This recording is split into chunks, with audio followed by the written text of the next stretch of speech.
Have you ever smiled at someone who was secretly hoping you'd fail? Not out of kindness, not out of forgiveness, but because you knew something they didn't, that you were already 5 steps ahead and they were playing checkers on your chessboard.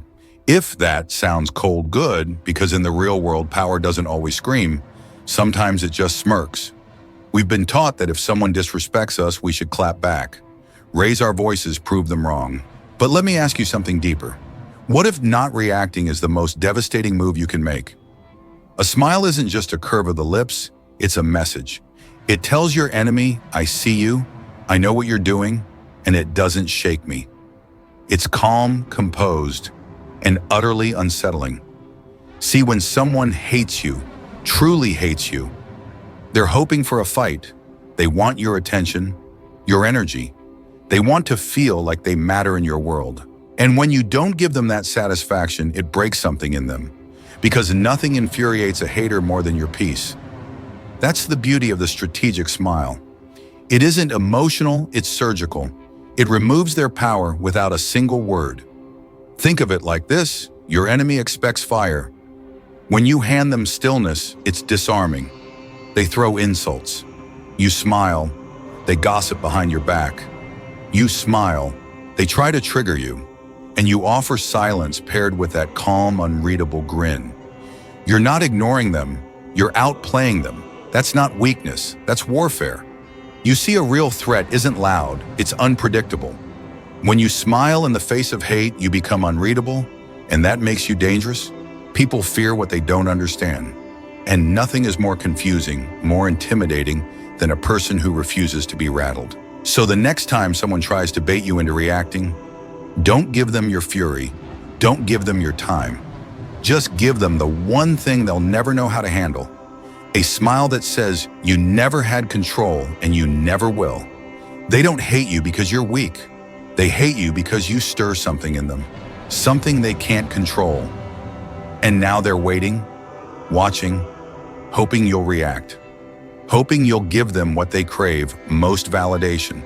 Yes, validation. Because when someone attacks you, what they truly want isn't justice, truth, or clarity. They want relevance, they want to feel powerful. And the fastest way to hand them that power is to react. The moment you raise your voice, argue, explain, or defend, you've entered their arena. You've stepped into their game with rules they designed to make you lose. You see, most people think retaliation is strength, but real strength, real power, is when you see the bait and choose not to bite enemies feed on chaos. They thrive on conflict. And when you respond, even with logic or anger, you're saying you matter enough to shake me. But when you don't respond, when you stay centered, unbothered, unmoved, you steal their spotlight. You steal their oxygen, because here's the hard truth. People who seek to tear you down are not operating from a place of confidence. They're projecting their own fear, shame, and inadequacy onto you. They want a reaction, not because they're strong, but because they're starving. And if you feed them your energy, they win. But imagine this instead. They come at you with gossip, slander, disrespect, and you simply blink, no panic, no rage, just presence. You look at them, not with hate, not with fear, but with absolute indifference, because indifference is louder than anger. It says, you can throw fire, but I won't burn. You can scream, but I won't echo. That's when the real shift happens. The moment you stop explaining yourself to small minds, you start living on your own terms. So let them talk. Let them twist your words. Let them seek your fall. Just remember, you don't owe anyone your energy, your peace, or your voice. Not when you've built too much to risk it. Your silence isn't weakness, it's strategy. And your self-control. It's the greatest punishment they'll never see coming. We've been told our whole lives that revenge means fire. That if someone wrongs you, you strike back louder, harder, faster. But real power doesn't roar. It whispers. The greatest revenge doesn't make headlines. It doesn't throw punches. It moves like shadow. It's cold, strategic, and delivered when your enemy least expects it, long after they thought they'd already won. Because you see, revenge isn't about retaliation. It's about control. Control over your emotions, control over your timing, control over the narrative they thought they were writing for you. Anyone can explode. Anyone can shout. But to stay silent, to smile when your name is dragged through the mud, that's strength disguised as calm. It's in that silence where you begin carving the real masterpiece. You let them talk. You let them laugh while you build, while you evolve. While you prepare the truth that doesn't need to be spoken because one day it'll walk into the room before you do. Machiavelli once wrote, "It is better to be feared than loved if you cannot be both. But what if you could be neither and still win? What if your presence alone could unsettle the ones who tried to bury you? Let them underestimate you. Let them think you've surrendered. Let them mistake your stillness for defeat." Because when revenge is silent, it hits deeper. It rewrites the rules of engagement. Imagine this: they betrayed you, lied, tried to ruin your name, and instead of reacting, you rebuilt. You walk back into the same room, not with words, but with success written across your entire being. No announcement, no explanation, just undeniable presence. That's the kind of revenge they never recover from. Not because you hurt them directly, but because you made them irrelevant. When you master silence, you master the battlefield. Because while they were celebrating your downfall, you were orchestrating a return so quiet, so powerful, that when it arrived, they had no defense left. That's what real revenge looks like. So the next time someone tries to humiliate you, undermine you, or write your ending, don't scream, don't explain, smile, build. And return not to prove a point, but to remind them you never needed to. Some think silence is weakness, that not responding, not clapping back means you've surrendered. But history tells a different story, a story of kings, revolutionaries, and billionaires who mastered the art of quiet retaliation and rewrote the world in the process. Let's begin with Abraham Lincoln. During his presidency, he was mocked, hated, and publicly humiliated by rivals, some even from within his own party. But Lincoln didn't lash out. He didn't attack them in return. He took a different path: strategic inclusion. He appointed many of his loudest critics to his cabinet. Why? Because Lincoln understood that the best way to disarm a rival is to make them feel essential. Not only did it neutralize their attacks, it forced them to serve the very mission they once tried to undermine. That's not politics, that's power. Fast forward to the modern world. Jeff Bezos, founder of Amazon, has faced decades of scrutiny, slander, and criticism. They laughed at his voice, mocked his ideas, predicted Amazon would fail. But did he argue? Did he fire back? No, he stayed silent. He focused on innovation, on systems, on long-term dominance. And while they talked, he built. Today, many of those voices are gone. And Bezos, he doesn't just run a company. He changed the way the world shops, reads, and thinks about business. Then there's Mahatma Gandhi, the quiet storm. The British Empire tried to break his spirit with prison violence and humiliation. But Gandhi never raised his fist. He responded with peaceful resistance, and in doing so, he exposed the moral decay of his oppressors. His silence echoed louder than their weapons. And in the end, the empire fell, not because he fought with fists, but because he refused to surrender his soul. Even in sports, this principle holds true. Cristiano Ronaldo, one of the most polarizing figures in football, is constantly booed, mocked, and attacked. But he doesn't respond with words. He responds with goals. He lets his feet speak, and the scoreboard becomes his greatest revenge. You see, the most powerful people in the world don't fight noise with more noise. They fight it with undeniable excellence. They turn hate into momentum. They let their results become the loudest sound in the room. So what does that mean for you?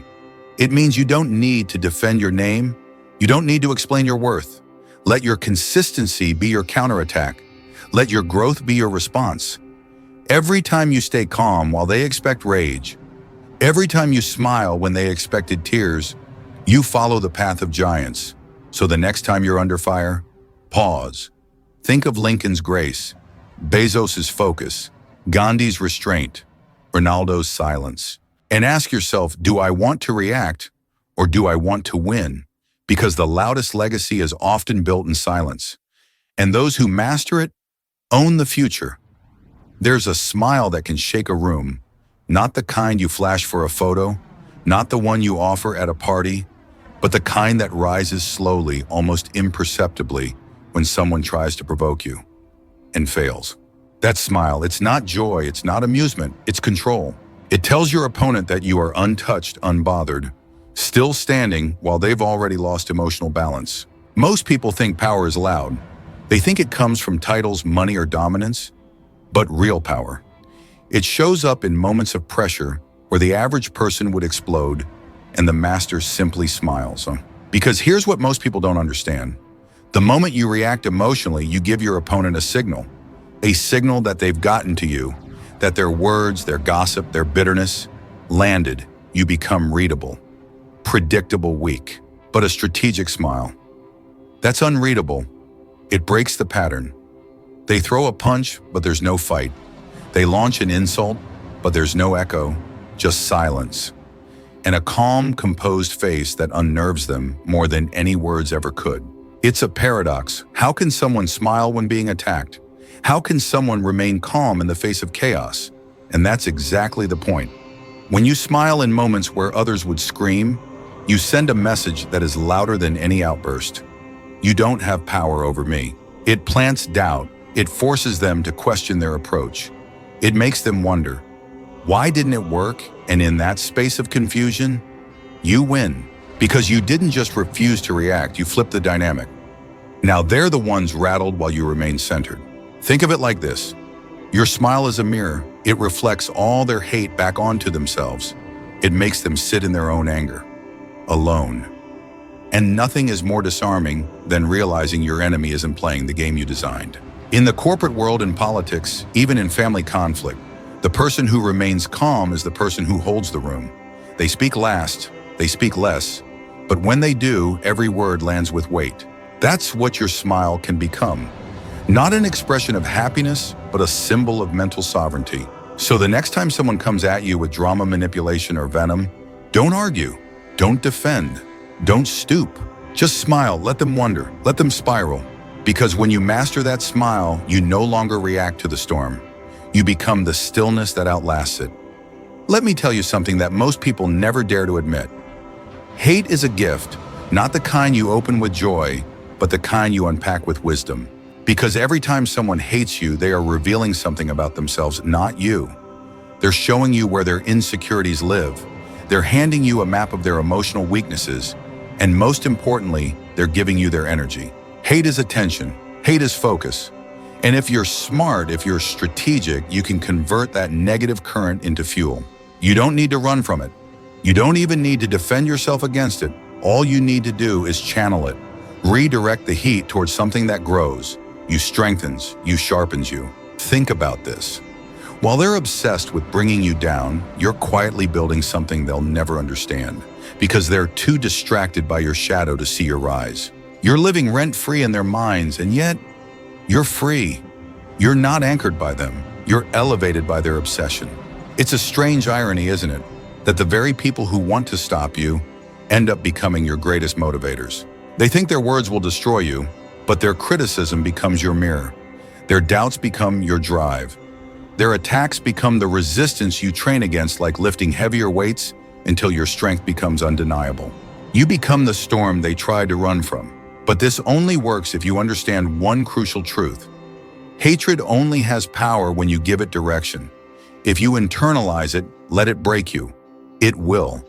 But if you transmute it, if you choose to rise above it, then suddenly, the hate becomes a stepping stone. I remember when I faced betrayal from someone I trusted deeply. The lies, the backstabbing, the smear campaign. It shook me, but I didn't retaliate. I didn't sink into despair. Instead, I sat in silence, and I built. Every hateful whisper became another brick in the wall of my comeback. And when I reappeared stronger, more focused, more successful, they were speechless because I had used their hate to redesign my life. And that's the lesson here. You don't always have to fight back. Sometimes the best response is to outgrow the hate. Let it become your edge. Let it become your story. Let it become the reason you wake up earlier, train harder, think deeper, love yourself better. Because at the end of the day, your legacy won't be built by the people who cheered for you. It'll be built on the backs of those who tried to stop you and failed. So the next time you feel the sting of someone else's bitterness, don't flinch. Smile, because whether they know it or not, they just gave you a gift. Now it's your move. Will you burn in their fire or rise from it? So now the question is no longer about them, it's about you. After everything we've explored about power, hate, silence strategy, you have to ask yourself the one question that separates leaders from victims. Am I still giving my enemies the power to shape my actions? Because the truth is, you don't need to fight every battle. You don't need to explain yourself to every doubter. You don't need to retaliate against every insult. You are not a puppet dancing to the strings of someone else's bitterness. You are more than their assumptions. You are more than their projections. You are more than the noise. And once you realize that everything changes, you stop wasting your time trying to be understood by people committed to misunderstanding you. You stop bleeding energy into relationships, arguments, and situations that don't grow you. You stop thinking revenge is about making them feel what you felt and start understanding that real revenge is never needing revenge at all. Because the moment you can walk past someone who tried to hurt you without a word, without a reaction, without a dent in your peace, you've already won. They don't need to fall, you just need to rise. And every time you hold your silence when they expect your rage, every time you stay calm when they wanted chaos, you're not avoiding confrontation, you're rewriting the rules. You're teaching the world that your emotions are not for sale, that your energy is not available on demand, that your value is not up for debate. Let me tell you something hard but true. If someone's hatred can throw off your focus, they're still controlling you. If someone's opinion can make you shrink, you've handed them your influence. But when you can hear the insult, see the smear, feel the attack, and still remain centered, you're not just in control, you've transcended. That's the goal, isn't it? Not to live proving people wrong, but to live in a way that makes their hate irrelevant, to live so well, so freely, so boldly that their venom never finds a place to land. Because hate only thrives in reaction. And when you choose not to react, when you choose to smile, build and move on, you're breaking the cycle. You're refusing to be another player in someone else's drama. You're too busy writing your own story. So if you've been caught in the trap of fighting back, proving your worth, defending your name, stop, take your power back. Choose stillness over chaos. Choose direction over distraction. Let your peace speak louder than your pain. Let your growth speak louder than your scars. Let your silence say what your enemies will never understand. I am untouchable, not because I fight harder, but because I no longer need to fight at all. This is the game of power. And now that you've seen the rules, how will you play?